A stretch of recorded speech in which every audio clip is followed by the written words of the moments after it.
How to create your product title. As it says here, you want to create an SEO focused title, which stands for Search Engine Optimization. On Amazon, you get 200 characters for a title. As you can see here, this uses up all 200 characters, and you want to use those to not keyword stuff, but to fill your title with as many descriptive terms for your products as possible. You want to use as many keywords or words of what a customer may use to search for your product as you possibly can. The reason for doing that is it creates essentially a wide net for what terms customers may use to find your product. You can use all of those terms or as many as possible for your product to be found. So instead of going for what you might think is the most obvious title for your product, you can actually use some other more descriptive terms or more related terms that other customers may use to actually find your product. You don't want to just have random keywords, however, you do want to form a professional sentence that makes sense, because at the end of the day you are selling to humans and you want it to make sense to them. So as usual, I'm going to take you inside of our Amazon account to give you a live view of what we've done with some of our listings. And just to pick out one of them, here is a weightlifting chalk for the gym. It's called a liquid chalk. This is one of our products here. As you can see, it's called Elevate Grip, sold by equipment.co.uk. We've been selling it for a while. We've got 98 reviews, which is 4.5 stars. The vast majority, 75%, as you can see, are 5 stars. So it is a very good product and genuinely one of the best on the market, which helps. It's been the #1 seller for a long time and does very well. In this video, we're going to focus on the title, which is shown at the top. And it is arguably one of the most important areas for bringing customers initially onto your listing. Certainly the main image is important, but they will be able to see all of your title or the majority of it at the beginning. So you need that to not only be optimized for keywords, but to actually make sense and draw your customers onto your listing, because without clicking on the actual listing initially, they won't be able to get on and actually buy it. So what makes a good title as opposed to a poor title? You can put anything you want, anything from one word up to the full 200 characters. You can use numbers and symbols as well. And what makes up a good title is, as I've said before, a lot of relevant keywords in a sentence that makes sense. We're going to keyword research on a previous video, so I won't go into details of what keywords you want to put in there now. Those should already have been identified.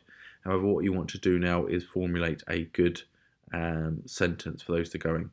So this is our title. It does use up all 200 characters, I believe, or almost. And what I'm going to do is I'm going to show you an example of a poor title. And this one here is for a similar product, the same type of product. As you can see, it's a liquid chalk sold by Mega Grip. However, it was very simple and basic. In fact, the whole listing is. It's just says Mega Grip, the original liquid chalk. Actually, this product used to do very well. Surprisingly, it was one of the best sellers for years until professional sellers such as myself come in and started creating listings like this with better pictures and description, and as we say here, a better title.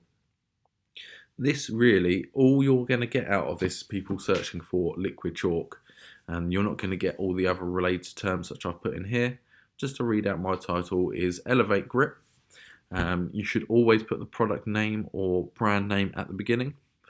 That is a requirement within Amazon's terms of service, although it is not often abided by and it's not something you'll get picked up on. So you could leave out Elevate Grip. But as we say throughout this course, we're all about building a brand, so people will actually be actively looking for our product and our brand name, so it's worth keeping in there. So Elevate Grip Liquid Chalk, perfect support for extra strength and sweat-free hands in the gym, for bodybuilding, powerlifting, CrossFit, deadlifts, weight training, rock climbing, gymnastics and pole fitness. 200 plus uses for each, for a 200ml bottle, that is. So as you can see here, all they've got is liquid chalk. That's the only term they're going to search or rank for, certainly from what their title brings. Whereas we're going to search or rank for all of these terms. You know, we've got things like strength, sweat-free hands, which is important, gym, which is a very important term because it's always used in the gym, as well as different exercises and forms of training, such as bodybuilding, powerlifting, deadlifts, which is key within for what this product does. And a little bit of a descriptor there as well with 200 plus uses, which is, because ours is a good product, it's actually far more than you'll get on many other products. So I'm just going to take you on to the difference between the two here. As you can see here, even just by looking at them, you almost get a description here as opposed to just a basic title there. And to show you the difference, if I take you down onto the actual product, the top 100, ours comes in at number 5, but actually because this has loose chalk, it's really number 2 for like products.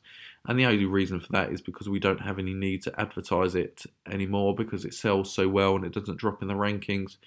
We can pick up some more sales, and we've been at number 1 for years selling this product, but it doesn't actually really work out much more.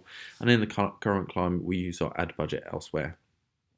Whereas the product we were looking at before comes in at number 22, which is far down the listings, and it's at a much cheaper price at £7.87. It used to be sold a lot cheaper than that as well.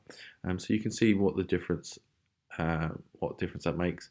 And if we go and type in something like liquid chalk, we'll see the difference in how they show up in the rankings. We can see us at the top there, with that being a sponsored listing, and then us at number 3. We'll see if we can find them. So they're only a few spaces further down on this occasion, but that's probably because we've been clicking on it a number of times recently, so Amazon thinks that to be relevant to ourselves. But you can see there we certainly rank higher than they do. So just to go over again, the basics for creating a good title is just to pack it with as many keywords relevant to your product as possible, as we've identified in previous videos, and to form a professional sentence. The goal with any title is really just to cause people to actually click on the listing, because here we've got a listing there which hasn't got much on there. You can tell from looking at this one that it's got a load more other benefits and different types of sort of training that you could use it for, and you might start to think, yeah, I'm going to click on that product over another one because I know what it's about already. So you essentially, the key with the title is to draw the customer in for them to click on the listing, and from there your sales copy and your pictures to do the rest.